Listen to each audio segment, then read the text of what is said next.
What do you do as the person who is now grieving? What are the kind of things I think we should do as people are in the process of finding ourselves again and going through the process of grief and healing? Welcome to my channel. Thank you for following us. Thank you for listening to the conversation, and I hope that we are learning and growing together, and that we are growing and learning to support each other through the process.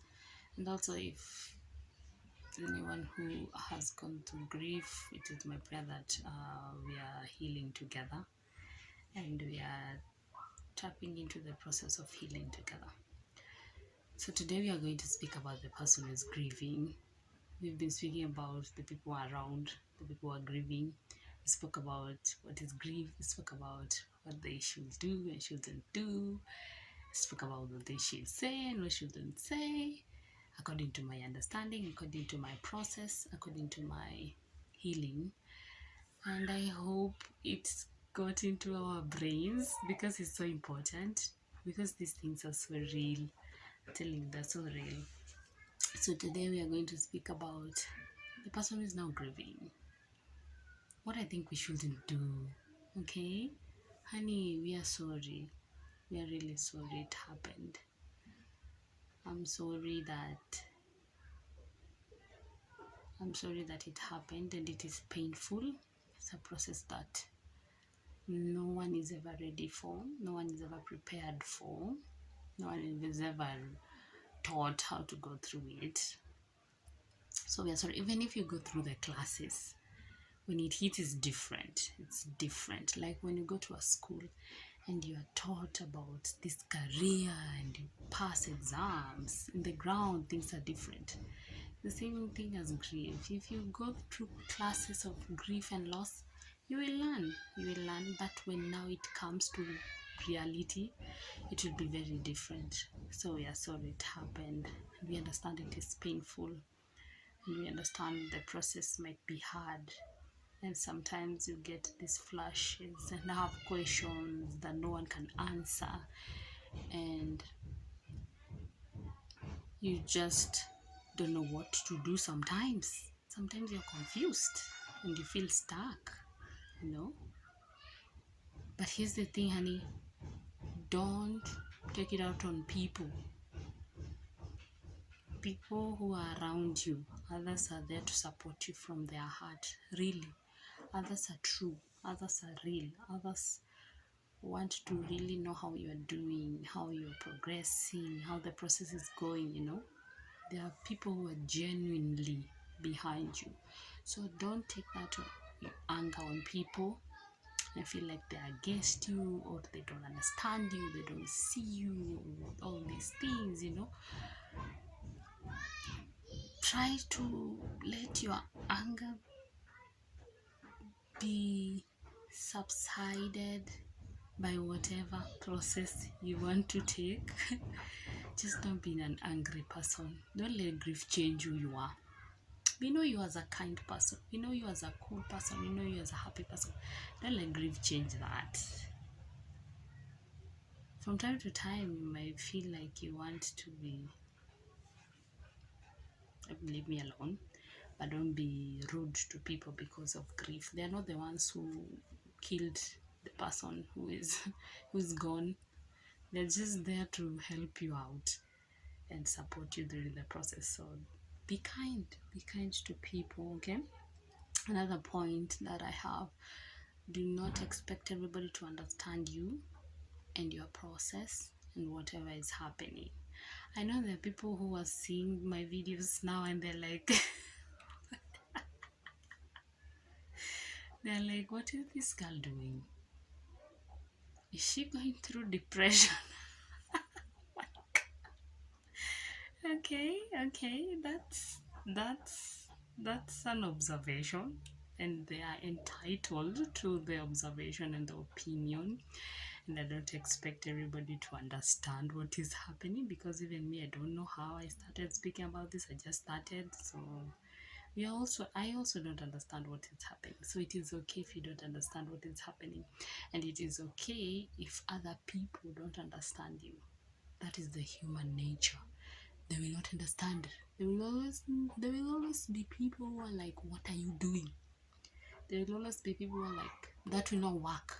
There will always be people who are like, I don't think you should do that. So no, not everybody will be rooting for. Just do whatever makes you heal. Do whatever. Yes, we are behind. Not everybody. Others will be like, it's crazy. It is fine.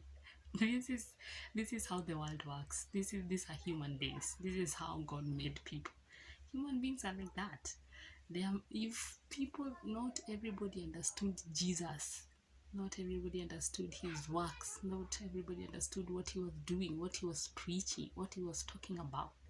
So how do you expect everybody to understand your little tiny process of healing that has just come up? Because it was not there, right?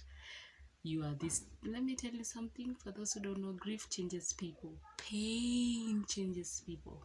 People change either to be better or worse. So pain changes people, and grief is inside the pain. So the people who are around the grieving people just know that, and the person who is grieving just know that they will not all understand you, and it is okay. You don't need validations from anybody.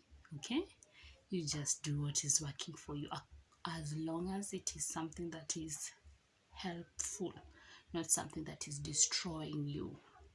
Okay, things that can destroy you, like alcoholism, drugs, being reckless, and all these kind of things.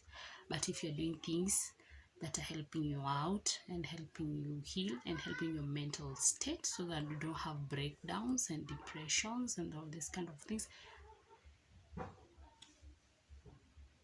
I am behind you like this. Go girl, go boy, go gentleman, go lady. Yes, get it done.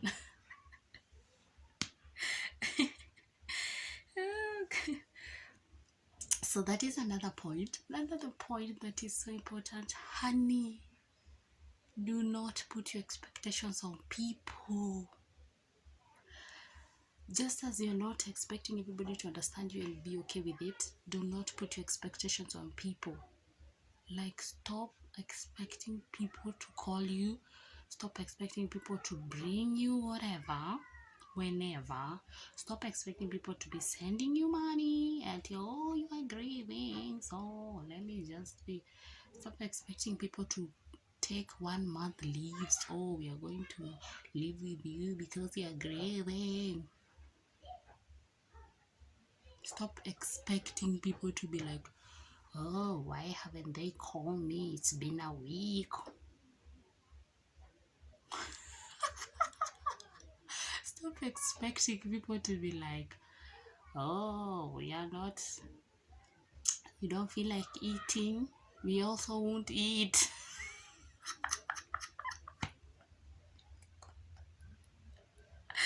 We are in support of you. No, honey, it doesn't work like that. It doesn't. People have their lives they have to live. People have their jobs they have to go to. People have their projects. People have a life that they are living. The person who died is not in their family. That is a fact. Remember, I'm telling you, the person who died is not their family member. And even if they loved that person as much as you did, stop putting your expectation on people. They have helped you as much as they can. They were there. They came. They stayed with you. People supported us so much. Especially my friends. They are so amazing. I had so many people around me at that time, from my church, from around my home, from, other churches. I had so many people around me, and I'm very grateful. And now I need to understand that they have lives that they need to be living and shit that they need to be figuring out in their lives. So I shouldn't be putting expectations on people that they are going to be, oh, they haven't called me. So bro, get off that shit. It's not, it doesn't happen that way. People have lives they need to live, okay? And another thing, it saves you a lot, because it saves you a lot of pain and anger. Because if you put expectations on people and then they fail you, you will start being angry with them and resenting people, and then you'll hate life, and then you start feeling all alone, and then you'll get into depression and hating everything about life, you know. If you put expectations on people and then they disappoint you, that is how you will be. So don't put expectations on people. They are helping as much as they can for those who are real, because there are those who are so real and they've been rooting for you all this time, and they've been with you all through the process. Give them a break. They need to live. They need to live. They need to live their lives. So stop clinging on people and saying they are evil. Oh, and then there's this thing people say, when they put so much expectations on people and then they're not met, they always end up saying, naona watu watu si watu wa kutegemea. I'm like, just be okay with whatever is given. If it's not given, it's okay. Because for me, there are people who I never, like, it's not an expectation of until they should call, they should come, they should contribute, you know. It's not an expectation. It's just that there's a way you are so close to someone or people, and then in your mind you're like, they will like support, you know, like you're feeling like they will support, but they didn't. There was no even text message. There's this part. I was so shocked, but it is okay, and I'm okay with them. And when I see them and meet them, I speak to them. I'm not resenting them or angry. It's just that I was like taken aback, but I'm not like angry at them and cussing them out and blocking them, because I did not have that exact expectation on them that they should. Why didn't they? If you live like that, you will be stuck in life. You will not move, because you are always looking at what people are doing, what people are not doing for you, and then you get stuck. Don't do that. It is not fair even for the people. It's not fair. You go through your process, and those who are there to support you appreciate it, and those who feel like that is not my place to be, it's okay. You know, it is fine, honey, it is fine. Okay. Another thing that is so important, number 4, don't be a zombie. Don't be a living dead. You're not dead. You're still alive. You're healthy. You still have that job, or you don't. You still have that school you need to go to, or you don't. You still have that amazing family that is left behind, or you don't. It is okay. Live. Even if at times you get to a point of pain and you just cry, it is fine. Cry and then wake up, and then do the next thing. The next day, if you feel like crying, cry again, then wake up, then do something. The next time, after 2 weeks, after 2 months, feel like crying, cry again, then wake up, then do something. Do not be a zombie. Don't be a living dead. You're not dead yet. Live as you wait for your death, because it is coming. That is one thing that Mungu naye alituweza. Hapo alituweza. Hakuna mtu anatoroka hiyo. Nobody is escaping that part of life. The president, whether you are from Gambia, Zimbabwe, Burundi, South Africa, USA, South Africa. I love South Africa, by the way. Zimbabwe, uko Djibouti, Madagascar, UK, Germany. Like, that is one thing that Mungu alituweza nayo. Hiyo moja. Alisema, we, hii nayo mamuvi. Hey. Death will come for everybody. Nobody will be left. Ha! It's just that the timing is not the same. It's different. Places are different. The causes are different. But it will come. I am not celebrating it. It is very bad.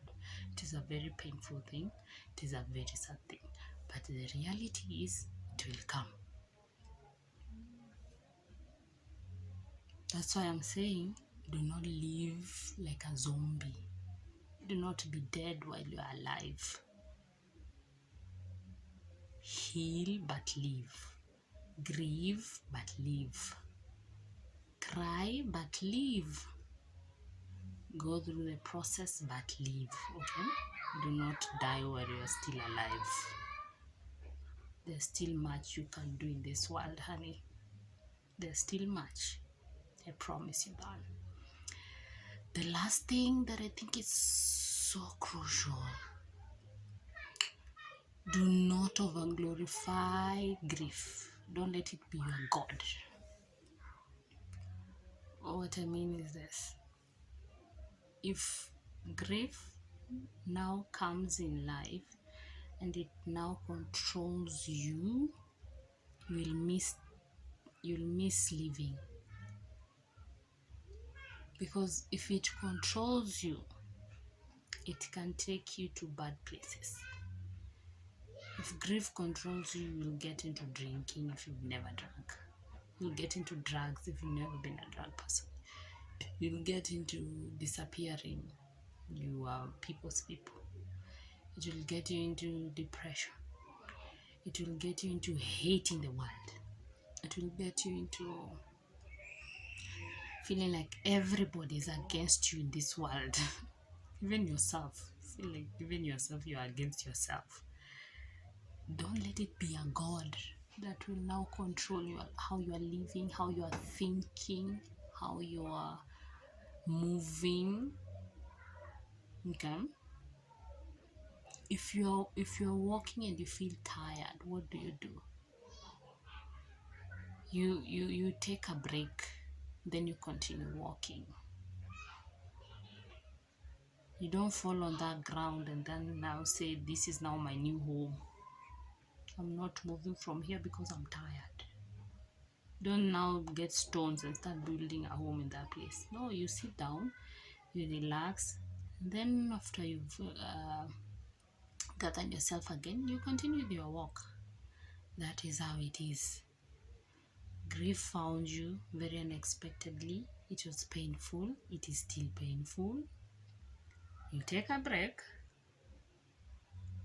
and you continue. Whenever it finds you, however it finds you again, you take a break. You continue. That is how life is. Honey, that is how life is. Do not let it be a God that will now control your life. Do not let it be now a God that will make you not move, make you not want to eat, make you not want to live anymore, It is not yet your time to go. That is why that other person went ahead of you. You're still important, and there's things you still need to do on this earth. So when you're being faced with grief in that weak moment, you take a break, then you continue. On and on and on and on. Okay? Do not let it be a God that will control you. Don't let it be a God that will make you become this unrecognized human. You're not a living dead. Because it has taken over you. You are taken over your thinking capacity, taken over your living capacity, taken over your health, taken over your everything. Don't let it win. Sweetheart, don't let it win. Because if it wins, it's now glorifying the devil. We don't want that, right? Don't let it control your life. Because we were made to be in control in this life. And if some things come and control us, they are now from the devil. They are now of the devil. Do not let that creature win your life. Do not let that creature celebrate in God's face and say, I told you I was going to get her. I told you I was going to get him. After all these years of you being obedient, after all these years of you being a good Christian, after all these